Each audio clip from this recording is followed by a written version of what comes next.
Hello everyone, I want to wish you all a wondrous Wednesday and welcome you to week 2 of COSU-100. I just want to take a few minutes of your time and provide a video introduction of myself and discuss a few things as we head into week 2. I got to view all of your videos and you all did a great job, so I thought I would do one myself based on the same things that were requirements in your assignment. So I'm Mr. Drew Stanley. I work as an instructional designer here at Campbell University. I've been here about 4 months. My education is in instructional design, and my interest is in educational psychology, understanding the hows and whys that we do, the things that we do when it comes to learning. I recently retired from the military and was fortunate to get this opportunity here at Campbell. I've got a little bit of history here at Campbell. My daughter graduated a few years ago from Campbell with a degree in accounting. She now works at UNC Chapel Hill, and so I'm having to get used to Tar Heel Blue being a good thing. An interesting thing about me is that I am an introverted people person. What that means is I love people, I love being around people, but after about an hour, I've got to go get by myself and recharge the batteries. Then it's back into the breach. So a few things as we head into the next few weeks. One is that I tend to look at week 1 as an easier week. It's really about getting you on board with the course and the technologies that you're going to be using. From here on, you need to ensure that you're meeting the requirements of the assignment and communicating well. Now, most of you are doing that. You're doing that very well. But make sure as you are working with an assignment that you're understanding what the requirements are. So if an assignment has 5 different requirements, make sure that you're meeting each of those 5 requirements. Make sure you understand what the requirements are. So last week you had the video introduction that you did, and one of the requirements was for professional attire. Most of you wore professional attire and did very well there. Others of you didn't seem to understand what was meant by professional attire. So if you're not sure about something, ask the question. My grading philosophy is pretty easy. I am an intent of the law rather than a letter of the law kind of person. That would be similar to, while you're driving, rolling up to a stop sign, and if it's safe to go, you do a rolling stop and you keep moving on. The letter of the law, however, would state that you need to come to a complete and full stop before proceeding when safe to do so.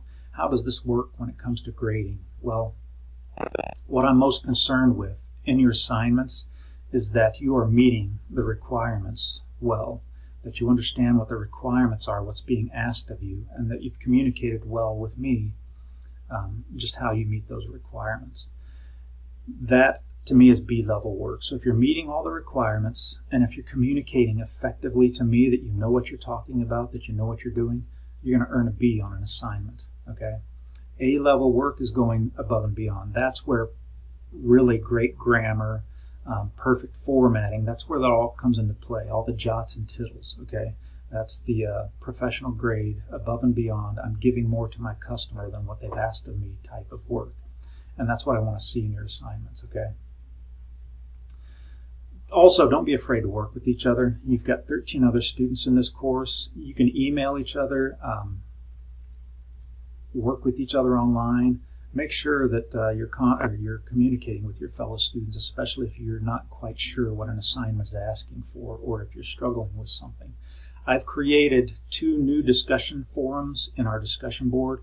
One is for student questions. This is a chance for you to network with each other. You can ask each other questions, you can ask each other or make comments, just getting with each other, introducing yourself to each other. There's another discussion board that is for you to ask me questions. And this is an alternative to email and text, things like that. So check those out in our course site. They're at the very top of the discussion forum. They're optional, not graded, and they're for you to use as you desire. Another thing I want to touch on is just respect and courtesy in communications. And this mainly is dealing with the way you address somebody when it comes to email, submitting assignments and things like that. And that is not just speaking about addressing faculty, but addressing each other and your fellow students as well.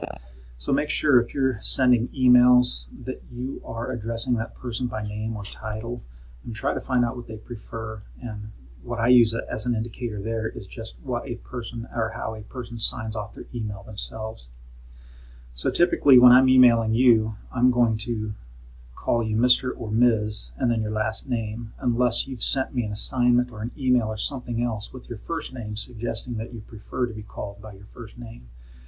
So in your email communications, make sure you're addressing a person and not just sending it off to no one in particular, okay? And then sign your name to everything. So every assignment you submit should have your name and the assignment title on it. Those are big things when it comes to respect and courtesy in communications. Last thing I wanted to hit on is just the fact that I know life can be tough sometimes, and there are times where it seems like it's throwing us a never-ending string of curveballs. So if you're going to miss an assignment, or if you've got issues with an assignment, get in touch with me. Contact me early and let me know what's going on. We can make some adjustments, all right? We've got a little bit of wiggle room. And we understand here at Campbell that life isn't perfect. It doesn't come in a neat little package. Life can be messy. So we can make some adjustments, but you need to get in touch with me. The responsibility, the onus is on you to get in touch with me and let me know what's going on, all right? So communicate early and communicate often. Understand that I'm going to approach you from a position of trust. That is, if you tell me the dog ate your homework, I'm going to believe that the dog ate your homework until I find out that I can no longer trust what you're telling me, okay? So understand, we start from a positive position, and where it goes from there is totally up to you. So communicate early, communicate often. I want to thank you for your time and wish you all a happy and wonderful Wednesday. Thank you. Goodbye.